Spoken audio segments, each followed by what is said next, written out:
Welcome back. Paul Catalina, Steven Simcox. The Wednesday Wheel of Whimsy on Thursday. So all you people who were wondering where it was yesterday, well, here it is on Thursday. Here it is. Okay. So these are villains. Villains in college football history. Yes, absolutely. So, Steven, you're close to the wheel. I will let you spin it. Okay.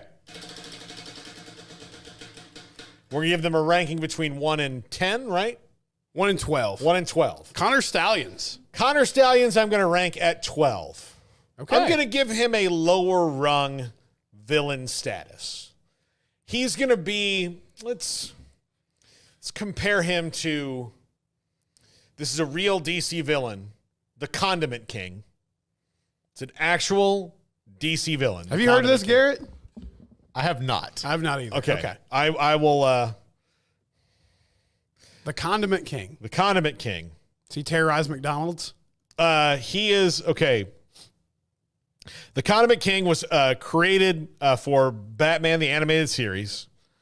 And he literally, like, sprays ketchup and mustard and relish at people. He's, let's see, throwback to the 1966 Adam West series. It was whimsical. Let's see. So, yeah, so he was a stand-up comedian, Buddy Standler, brainwashed by the Joker, but the Condiment King, and he would say things like, let's see if you can cut the mustard. Okay. So, Connor Stallions. Did you see this clip today where Joel Klatt just casually lobbed an accusation that TCU stole Michigan signs? Yeah, or they got help. They got help, yeah. Well, their help was somebody told them that Michigan was stealing signs. And so they changed their signs. Mm-hmm. And it's not like, it's not anything like, hey, we think they're stealing signs. Yeah. Oh, thanks for that tip. Good tip. It wasn't, here are Michigan signs. Yeah. All right, Connor Stallions, number 12. Connor Stallions, number 12. He's Condiment King. Barry Switzer. Barry Switzer, I'm gonna give him, because I'm looking at the rest of this list. You know what? He had the felony dorm and the misdemeanor dorm. They had that team. We've had him on the show so much. I might be a little too biased. Garrett, I like Barry Switzer a lot. Barry Switzer's cool. He's a good cool. interview. He's a cool guy. And he's also one that, like, tells you, like, make sure you call me before 5:30. If you call any minute after 5:30, this is not going to go how you want it. Or it might go exactly how you want it. Yeah. But I did the first time I met him face to face, I was at a Cowboys game, and I was riding up the media elevator, and he got on. He was going up to talk to Jerry, because I guess they're cool again now. Mm-hmm. But, like, he was going up there. He was there for whatever reason. And I said, oh, hey, Coach Switzer, it was just me and him and a couple of people. I said, I'm Paul Catalina. You've been on our show a bunch of times. I'm friends with Smokey. And he's like, oh! And he, like, grabbed me and, like, hugged me. And then I got drunk. Like, it was just a contact high? It was just bourbon, So I'm going to give him 11. I'm going to give him the 11. He's like, yeah, he did some villainous things, but he's maybe reformed. We'll call him an anti-hero.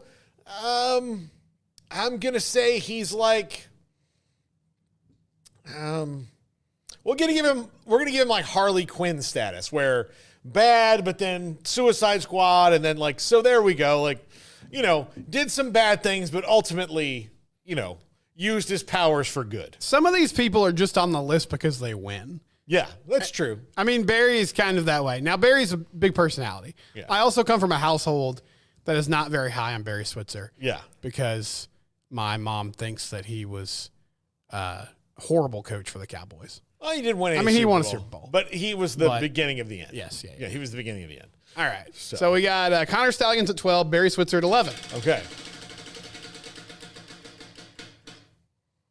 Jimmy Johnson / the U. Okay, we're going to give him number 5. Okay. And look, I'll even say, as a person who loved Jimmy Johnson as the Cowboys coach, he was a villain as an NFL coach too. I mean, he, calling out people for having a bounty, and him and Buddy Ryan early on in his career, the brashness with which he approached things. So I'm going to give him number 5.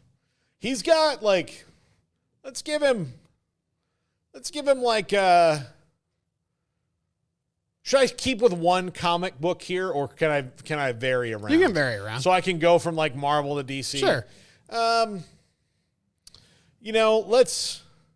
Let's give him like Loki status. Like, a good villain, intriguing, never really know where he's moving. Yeah, I'll give him Loki status. How old were you when they were thriving? You weren't, you were was in still high like school. a kid. You were high school. I was in junior high and high school. Okay.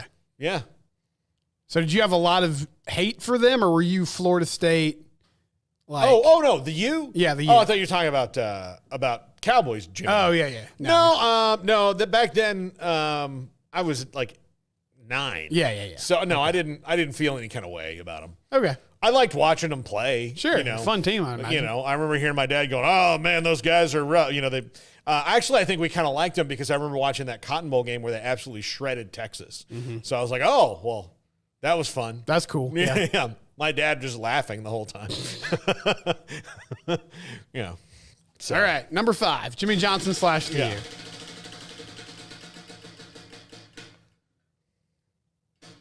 The NCAA.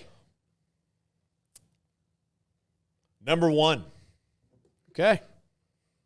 Thanos level villain. Although much like Thanos at the end, eventually your overpowering nature gets you in trouble. Mm-hmm. So at the first battles against Thanos were long, and they had to fight him, and they had to make sure that he had him at every turn. The NCAA used to be that way. But then eventually everybody assembles and they find a way through. That's right. And now Thanos is nothing. Now all the portals are open. Yeah, exactly. So, yeah, I would say number 1, the NCAA. We got our king, the NCAA. Deion Sanders. Coach Prime. I'll give him the 10th spot. He's a burgeoning villain. I don't know if Deion knows who he wants to be as a head coach yet. So he doesn't really know who he wants to be as a villain yet. That's fair. So let's call him the Tinkerer from Spider-Man, who wasn't necessarily like the worst guy, but like didn't know what he wanted to be. I think he's fun for college football. I think he's fun. I don't he's not a villain necessarily to me, but in the villain, like I get where like he's kind of disrupted this, and he also like hasn't been able to back it up with actually being a contender. Yeah, I think he punches down too much. Like the stuff with Sean Keeler is ridiculous. Yeah, and the stuff with the kids after that article came out. There's just times where it's like, all right, we don't need you to like weigh in on this. Yeah, you're going about it your way. We get it, but just leave people alone. Yeah, no, I do think that, and also famous people, and he is a very famous person. Yes, like coaches are famous people, but like not every one of them thinks that you need to know my opinion on everything. Mm-hmm. But Deion was a celebrity first before he was a coach, as opposed to you became a celebrity because you were a coach. He was a celebrity first. And so there's a thing with celebrities where they think that you should hear their opinion on everything, even though, yeah, most of it doesn't affect you. But I think that's a little bit of what makes him a villain. Is like, well, I'm going to talk about this. I have an opinion. I'm going to share it. And not that I don't want people to share their opinions, but like I don't need to know your opinion on every single thing. Like you can sit some stuff out. Yeah.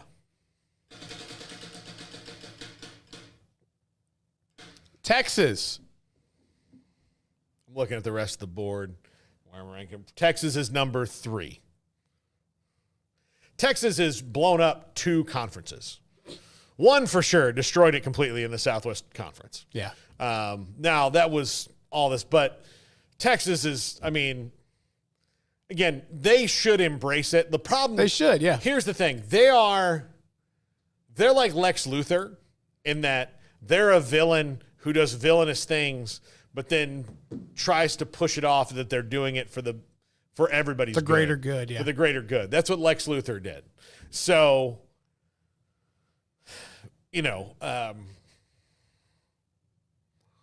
I think, like, while they do a lot of great things in the athletic department, I really do love what Chris Del Conte's doing there. Like, it's organized, it's better. It is. He hears the fans and really takes it in. I admired that about him. And I really did. Like, we interviewed Steve Sarkisian, and all got up and we're like, crap, we like him. I like Steve Sarkisian. I like Arch Manning. I like a lot of things. I like a lot of things about Texas individually. I like Matthew McConaughey. But you put them all in that same spot and put that burnt orange on them, then they all become part of this villain collective. And that's the thing that always bothered me about Texas is like, oh, no, the Longhorn Network will benefit you too. And you're like, no, it won't. This is just about you. No. Lex Luthor, like, no, I'm only drilling to the core of the earth to find renewable energy, not at all to kill Superman. That's kind of how it is. Like, Texas is, they're number 3. They're number 3.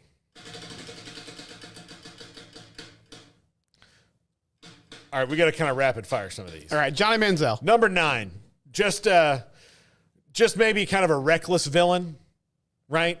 Not all, not all there. We'll call him the Riddler. That's a good comparison. The Riddler.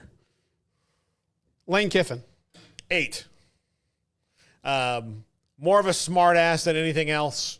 Doesn't care what you think about him. We'll call him Maxwell Lord, who's like a diet version of Lex Luthor. The Boz. 7. He just because he was like lethal on the field and brash and all that. Like, we'll give him a 7. Red Hulk. Red Hulk. Okay. Yeah. You'll see Red Hulk coming up. Captain America.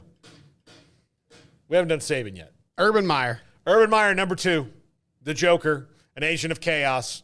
Doesn't care what kind of rapscallions he brings in. Also, part of a podcast that stole the name of this one.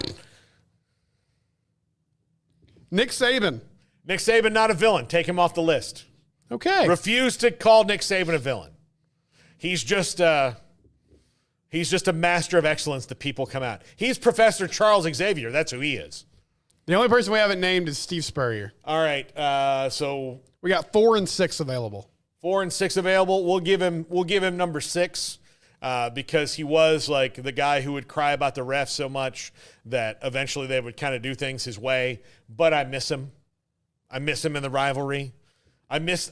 Here's the thing. He was a villain. He was the villain in the Bobby Bowden Steve Spurrier rivalry. Bobby's not a villain at all. Like, there's nothing you can paint about him. Villain. He's an all shucks character. But Steve Spurrier is like, Bobby's the white hat. Spurrier's the black hat. There's no doubt about that. And sometimes the black hat wins and the white hat has to come back. But the relationship was always actually really good interpersonally between the two of them, and they had fun with it. So I will say this. I love Steve Spurrier. It's not something that many people from my walk of life would say, but I love Steve Spurrier. And I miss Steve Spurrier, and I miss Dennis Erickson, and I miss Butch Davis, and I miss those times in the rivalries where it was like legit the biggest game in America when those teams played each other. This was fun, Paul. It was fun. We can do heroes next week if you want to. Okay. And I'll I thought about putting Tim Tebow on this list, but it felt like it was just Tim. for you. Here's gets the thing, number 4. I will say Tim Tebow, not a villain. Not a villain. Just a hero that I have no time for, like Captain Marvel. Just don't care. Don't care. I don't care. I get it.